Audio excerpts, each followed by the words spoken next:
കുട്ടികളെ നമസ്കാരം. കഴിഞ്ഞ ദിവസം നമ്മൾ accounts for not for profit ഓർഗനൈസേഷന്റെ ഇൻട്രൊഡക്ഷൻ ആണ് കണ്ടത്. അവിടെ നമ്മൾ നോട്ട് ഫോർ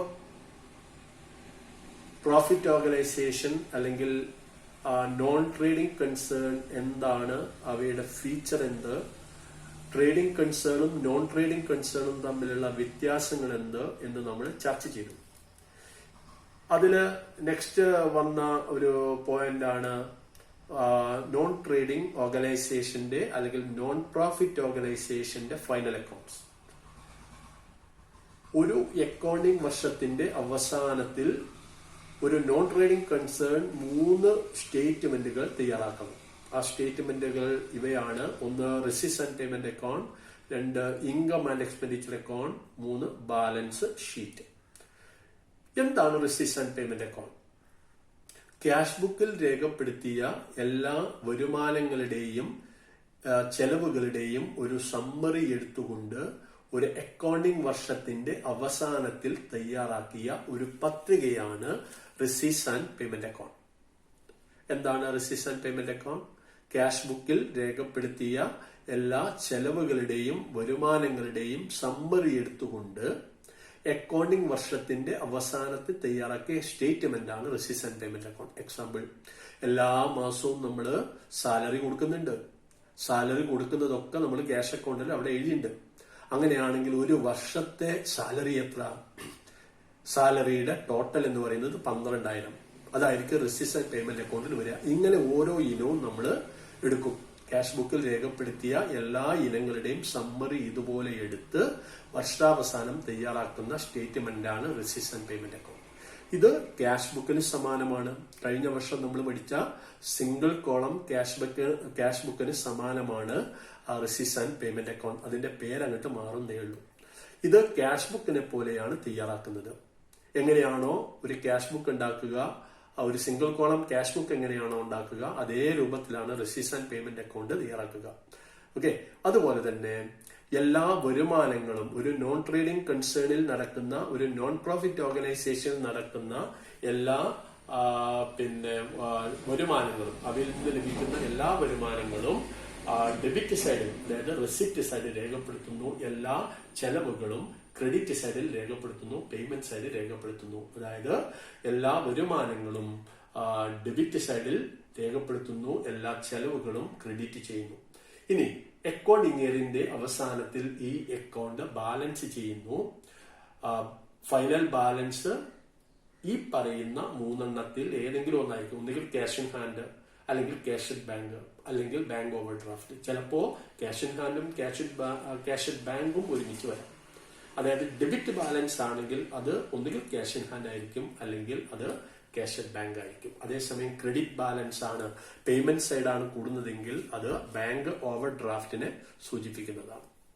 ഇനി നെക്സ്റ്റ്, അത് ഇത്രയും നമ്മൾ കഴിഞ്ഞ ക്ലാസ്സിൽ പറഞ്ഞതാണ്. ഇനി നമ്മൾ നോക്കുന്നത് റെസിപ്റ്റ്സ് ആൻഡ് പേയ്മെന്റ് അക്കൗണ്ടിന്റെ സവിശേഷതകൾ എന്തെല്ലാം. ഇത് ഒരു റിയൽ അക്കൗണ്ട് ആണ്. ഇതൊരു റിയൽ അക്കൗണ്ട് ആണ്. റിയൽ അക്കൗണ്ട് എന്ന് പറഞ്ഞാൽ accounts opened in the name of assets. അസറ്റിന്റെ പേരുകളിൽ ആരംഭിക്കുന്ന അക്കൗണ്ട് ആണ്. അസറ്റിന്റെ പേരുകളിൽ ആരംഭിക്കുന്ന അക്കൗണ്ട് ആണ് റിയൽ അക്കൗണ്ട്. റിയൽ അക്കൗണ്ട്, ഇത് റിയൽ അക്കൗണ്ട് ആണ്. കാരണം ക്യാഷ് അക്കൗണ്ട്, ക്യാഷ് ബുക്ക് എന്ന് പറയുന്ന അസറ്റാണ്. 2, ഇത് ക്യാഷ് ബുക്കിന് സമാനമാണ്. ക്യാഷ് ബുക്കിന് സമാനമാണ്. ഇത് ക്യാഷ് ബുക്കിന് സമാനമാണ്. മറ്റൊന്ന്, അഡ്ജസ്റ്റ്മെന്റുകൾ കണക്കിലെടുക്കുന്നില്ല. അഡ്ജസ്റ്റ്മെന്റുകൾ അവിടെ നമ്മൾ outstanding expense, prepaid expense, depreciation, ഇങ്ങനെയുള്ള അഡ്ജസ്റ്റ്മെന്റുകൾ ഉണ്ട്. അഡ്ജസ്റ്റ്മെന്റുകൾ കണക്കിലെടുക്കുന്നില്ല. ഓപ്പണിംഗ് ബാലൻസോടുകൂടി ഇത് ആരംഭിക്കുകയും ക്ലോസിംഗ് ബാലൻസോടുകൂടി അവസാനിക്കുകയും ചെയ്യുന്നു. കാരണം അസറ്റുകൾ എല്ലാം നമ്മൾ വർഷാവസാനം ബാലൻസ് ചെയ്യണം, ആ ലയബിലിറ്റീസും ബാലൻസ് ചെയ്യണം. അങ്ങനെയെങ്കിൽ ഈ വർഷത്തെ ക്ലോസിംഗ് ബാലൻസ് അടുത്ത വർഷത്തെ ഓപ്പണിംഗ് ബാലൻസാണ്. ഇതുപോലെ receipts and payment account opening ബാലൻസോടുകൂടി ആരംഭിക്കുന്നു, ക്ലോസിംഗ് ബാലൻസോടുകൂടി അവസാനിക്കുന്നു. ഈ അക്കൗണ്ടിന്റെ അടിസ്ഥാനത്തിൽ ഇൻകം ആൻഡ് എക്സ്പെൻഡിച്ചർ അക്കൗണ്ടും ബാലൻസ് ഷീറ്റും തയ്യാറാക്കുന്നു. അതായത് റിസീറ്റ്സ് ആൻഡ് പേയ്മെന്റ് അക്കൗണ്ട് നോക്കിയിട്ടാണ് നോൺ ട്രേഡിംഗ് കൺസേണിൽ ഇൻകം ആൻഡ് എക്സ്പെൻഡിച്ചർ അക്കൗണ്ടും ബാലൻസ് ഷീറ്റും തയ്യാറാക്കുക. നമ്മൾ കണ്ടു ട്രേഡിംഗ് കൺസേണിൽ ഏത് നോക്കിയിട്ടാണ് നമ്മൾ ഫൈനൽ അക്കൗണ്ട് ഉണ്ടാക്കുക? ട്രയൽ ബാലൻസ് നോക്കിയിട്ടാണ്. ഒരു ട്രയൽ ബാലൻസ് എടുത്തുകൊണ്ടാണ് നമ്മൾ trading and profit and loss അക്കൗണ്ടും ബാലൻസ് ഷീറ്റും തയ്യാറാക്കുക. എന്നാൽ ഒരു നോൺ ട്രേഡിംഗ് കൺസേണിൽ അല്ലെങ്കിൽ നോൺ പ്രോഫിറ്റ് ഓർഗനൈസേഷനിൽ ഇൻകം ആൻഡ് എക്സ്പെൻഡിച്ചർ അക്കൗണ്ടും ബാലൻസ് ഷീറ്റും തയ്യാറാക്കുന്നത് ഈ റിസീറ്റ്സ് ആൻഡ് പേയ്മെന്റ് അക്കൗണ്ട് നോക്കിയിട്ടാണ്. അതായത് ട്രേഡിംഗ് കൺസേണിൽ എന്താണോ ട്രയൽ ബാലൻസിന് പ്രാധാന്യം, അതേ പ്രാധാന്യം നോൺ ട്രേഡിംഗ് കൺസേണിൽ റിസീറ്റ്സ് ആൻഡ് പേയ്മെന്റ് അക്കൗണ്ടിൽ ഉണ്ട് എന്നർത്ഥം. അതുപോലെ നെക്സ്റ്റ് വന്നത് 3 കാലയളവുമായി ബന്ധപ്പെടുന്ന എല്ലാ ചെലവുകളും വരുമാനങ്ങളും ഇത് രേഖപ്പെടുത്തുന്നു. കഴിഞ്ഞുപോയതും പ്രവർത്തന വർഷവും അതുപോലെ തന്നെ തുടർന്ന് വരുന്ന വർഷവുമായി ബന്ധപ്പെടുന്ന എല്ലാ ചെലവുകളും വരുമാനങ്ങളും ഇത് രേഖപ്പെടുത്തുന്നു. ഈ വർഷം കിട്ടിയ വരുമാനം ചിലപ്പോൾ കഴിഞ്ഞ വർഷത്തേതാവാം, അല്ലെങ്കിൽ ഈ വർഷത്തേതാവാം, അല്ലെങ്കിൽ അടുത്ത വർഷവുമായി ബന്ധപ്പെടുന്നതാവാം. അത് കാലയളവ് ഇവിടെ പരിഗണിക്കുന്നില്ല. പണം കിട്ടുകയാണെങ്കിൽ അത് റെസിപ്റ്റ് സൈഡിൽ എഴുതും, പണം നൽകുകയാണെങ്കിൽ അത് പേയ്മെന്റ് സൈഡിൽ എഴുതും. മറ്റൊന്ന് revenue and capital items. Revenue ഐറ്റങ്ങളും ക്യാപിറ്റൽ ഐറ്റങ്ങളും റെസിപ്റ്റ്സ് ആൻഡ് പേയ്മെന്റ് അക്കൗണ്ട് രേഖപ്പെടുത്തുന്നു. കഴിഞ്ഞ വർഷം നമ്മൾ പഠിച്ചതാണ്. ചെലവുകളെ നമുക്ക് 2 ആയിട്ട് തരംതിരിക്കാം: റവന്യൂ എക്സ്പെൻഡിച്ചർ, ക്യാപിറ്റൽ എക്സ്പെൻഡിച്ചർ. അതുപോലെ തന്നെ വരുമാനങ്ങളെയും നമുക്ക് 2 ആയിട്ട് തരംതിരിക്കാം: റവന്യൂ റെസിപ്റ്റ്, ക്യാപിറ്റൽ റെസിപ്റ്റ്.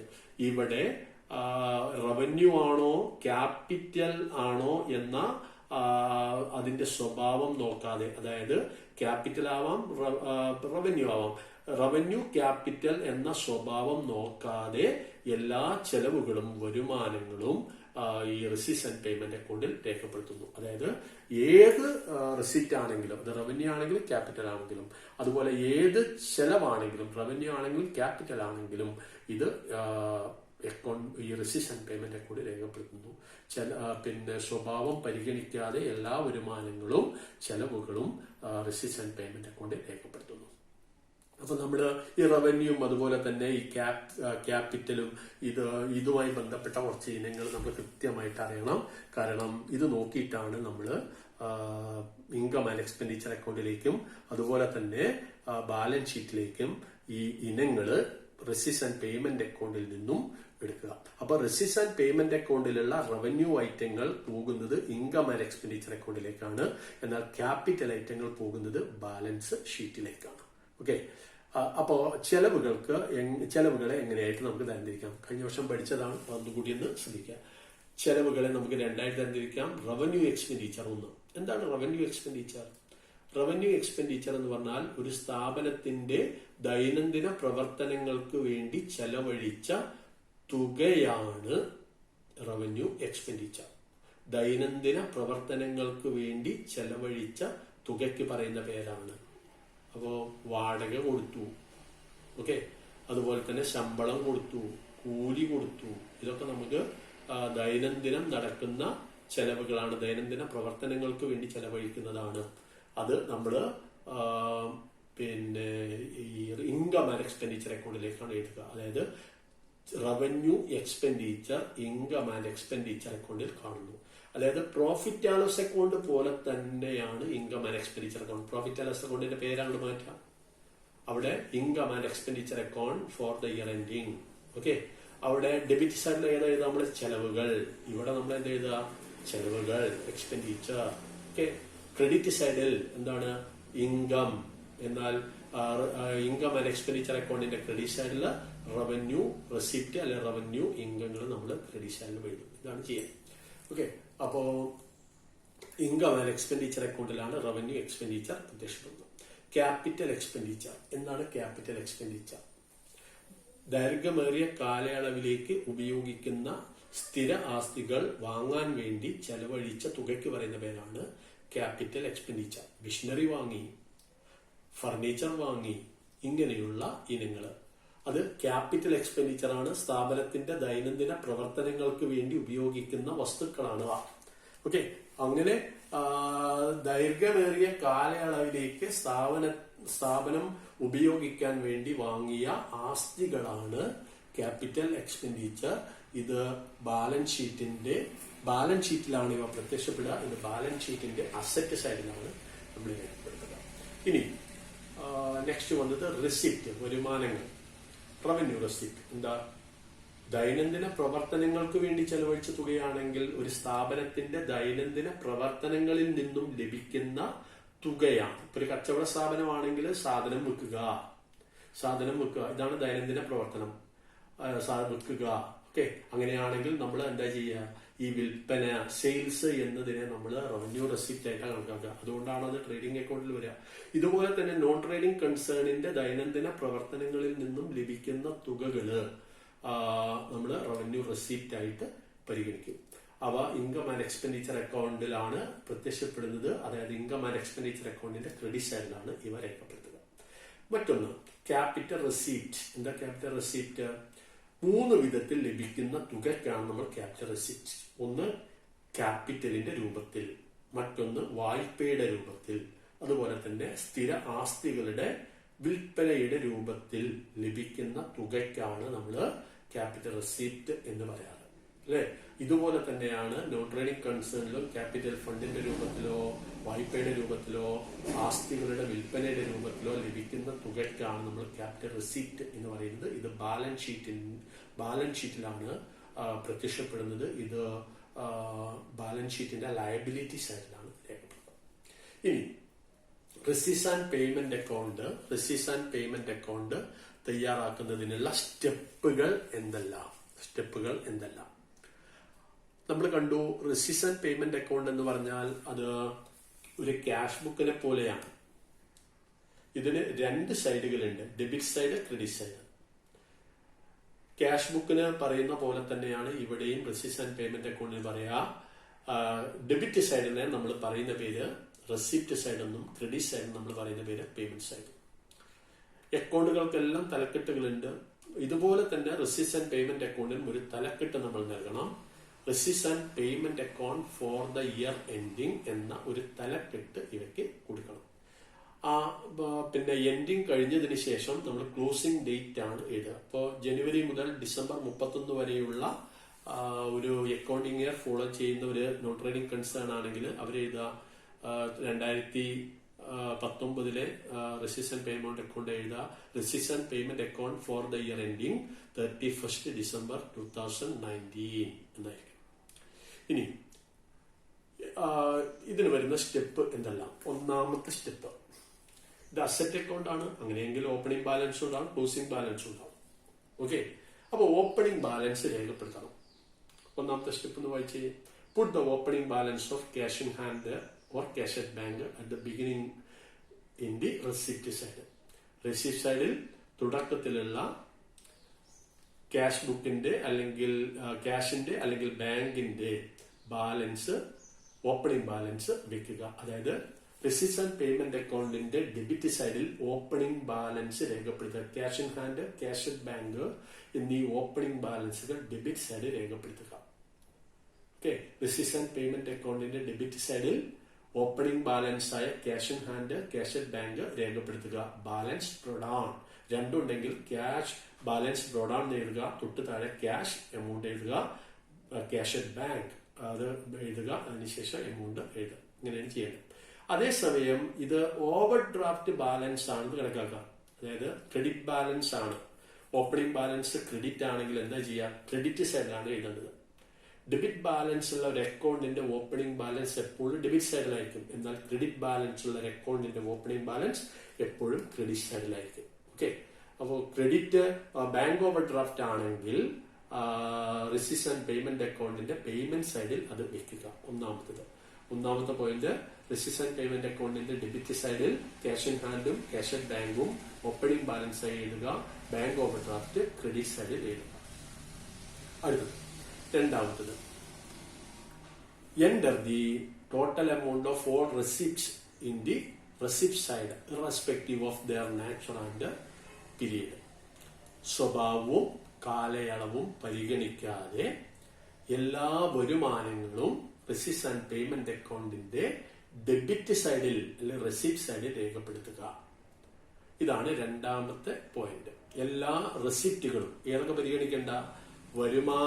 സ്വഭാവം പരിഗണിക്കേണ്ട, അതായത് റവന്യൂ ആണോ ക്യാപിറ്റൽ ആണോ അത് പരിഗണിക്കേണ്ട. കാലയളവ് കഴിഞ്ഞ വർഷത്തേതാണോ ഈ വർഷത്തേതാണോ അടുത്ത വർഷമാണോ, അങ്ങനെ കാലയളവും സ്വഭാവവും പരിഗണിക്കാതെ എല്ലാ വരുമാനങ്ങളും റെസിപ്റ്റ് സൈഡിൽ രേഖപ്പെടുത്തുക. ഇത് നേരെ തിരിച്ച് മൂന്നാമത്തെ പോയിന്റ് നോക്കാം. ക്രെഡിറ്റ് സൈഡിൽ അങ്ങനെയാണെങ്കിൽ എന്ത് ചെയ്യണം? സ്വഭാവവും അതുപോലെ തന്നെ കാലയളവും പരിഗണിക്കാതെ എല്ലാ ചെലവുകളും ക്രെഡിറ്റ് സൈഡിൽ രേഖപ്പെടുത്തുക. Okay, enter the total amount of all payments in the payment side irrespective of their nature and period. രണ്ടാമത്തത്. മൂന്നാമത്തത്, നോൺ ക്യാഷ് ഐറ്റങ്ങൾ രേഖപ്പെടുത്തരുത്. നോൺ ക്യാഷ് ഐറ്റം എന്ന് പറയുന്നത് സാധാരണ ഇവിടെ ഉദ്ദേശിക്കുന്നത് അഡ്ജസ്റ്റ്മെന്റ്. അഡ്ജസ്റ്റ്മെന്റുകൾ പരിഗണിക്കണ്ട, അഡ്ജസ്റ്റ്മെന്റുകൾ രേഖപ്പെടുത്തണ്ട. അടുത്തത്, ഇത് രേഖപ്പെടുത്തി കഴിഞ്ഞാൽ ഇനി അടുത്തത് ബാലൻസ് ചെയ്യുക എന്നതാണ്. ബാലൻസ് ചെയ്യുക. എന്താ ബാലൻസിങ്? രണ്ട് സൈഡും തമ്മിലുള്ള വ്യത്യാസം കാണുക, വ്യത്യാസം കുറവുള്ള സൈഡിൽ എഴുതുക. ഇതാണ് ബാലൻസിങ് എന്ന് പറയാം. റിസിപ്റ്റ്സ് ആൻഡ് പേയ്മെന്റ് അക്കൗണ്ടിന്റെ ഇരു സൈഡുകൾക്കും ഇടയിലുള്ള വ്യത്യാസം കാണുകയും പെർട്ടിക്കുലേഴ്സ് കോളത്തിൽ ബാലൻസ് ക്യാരി ഡൗൺ എഴുതിക്കൊണ്ട് കുറവുള്ള സൈഡിൽ അത് വെക്കുകയും ചെയ്യുക. സ്വാഭാവികമായും അക്കൗണ്ട് ആയതുകൊണ്ട് രണ്ട് സൈഡ് ഉണ്ട്. ഒന്നുകിൽ ഡെബിറ്റ് സൈഡ് കൂടാം, അല്ലെങ്കിലോ ക്രെഡിറ്റ് സൈഡ് കൂടാം. ഡെബിറ്റ് സൈഡാണ് കൂടുന്നതെങ്കിൽ, റെസിപ്റ്റ് സൈഡാണ് കൂടുന്നതെങ്കിൽ വ്യത്യാസം നമ്മൾ ക്രെഡിറ്റ് സൈഡ് എഴുതാം, ബാലൻസ് ക്യാരി ഡൗൺ. ഓക്കെ, ഈ എക്സാമ്പിൾ തന്നെ നോക്കാം. ഇവിടെ നോക്കാം, ഇവിടെ നോക്കാം. ഇവിടെ ഇതാ കൂടുതൽ 3,50,000. ഇവിടെ ഉള്ളത് എത്രയുള്ളൂ? 2 ലക്ഷം ഉള്ളൂ. വ്യത്യാസം എത്ര? 1.5 ലക്ഷം. അത് കുറവുള്ള സൈഡിൽ എഴുതി. ഇതിന് നേർക്ക് ബാലൻസ് ക്യാരി ഡൗൺ, ഒന്നുകിൽ അത് ക്യാഷ് ഇൻ ഹാൻഡ് ആയിരിക്കും, അല്ലെങ്കിൽ ക്യാഷ് ഇൻ ബാങ്ക് ആയിരിക്കും. ഇനി അടുത്ത നോക്കാം. ഓവർ ഡ്രാഫ്റ്റ് ബാലൻസ് ആവാം. എങ്ങനെ? ക്രെഡിറ്റ് സൈഡ് കൂടാം. ഈ കേസ് നോക്കാം. ക്രെഡിറ്റ് സൈഡ് 5 ലക്ഷമാണ് ഇവിടെ, എന്നാൽ ഇവിടെ വരുന്നത് 3.5 ലക്ഷമാണ്. അങ്ങനെയാണെങ്കിൽ വ്യത്യാസം എത്ര? 1,50,000 അല്ലേ? അങ്ങനെയെങ്കിൽ അത് കുറവുള്ള സൈഡിൽ എഴുതി, അത് ബാലൻസ് ക്യാരി ഡൗൺ എഴുതി. അതെന്തിനെ സൂചിപ്പിക്കും? ബാങ്ക് ഓവർ ഡ്രാഫ്റ്റിനെ സൂചിപ്പിച്ചു. ബാങ്ക് ഓവർ ഡ്രാഫ്റ്റിനെ സൂചിപ്പിച്ചു. അപ്പോ receipts and payment account debit balance ആണെങ്കിൽ അത് ക്യാഷ് ഇൻ ഹാൻഡിനെയും ക്യാഷ് അറ്റ് ബാങ്കിനെയും സൂചിപ്പിക്കുന്നു. അത് ക്രെഡിറ്റ് ബാലൻസ് ആണെങ്കിൽ ബാങ്ക് ഓവർ ഡ്രാഫ്റ്റിനെ സൂചിപ്പിക്കുന്നു. ഓക്കെ, ഇത്രയുമാണ് ഇന്നത്തെ ക്ലാസ്. ഇത് നിങ്ങൾ നന്നായിട്ട് നോക്കുക, നോട്ട് എഴുതുക, ശരിയായ രൂപത്തിൽ പഠിക്കുക. Okay, thank you.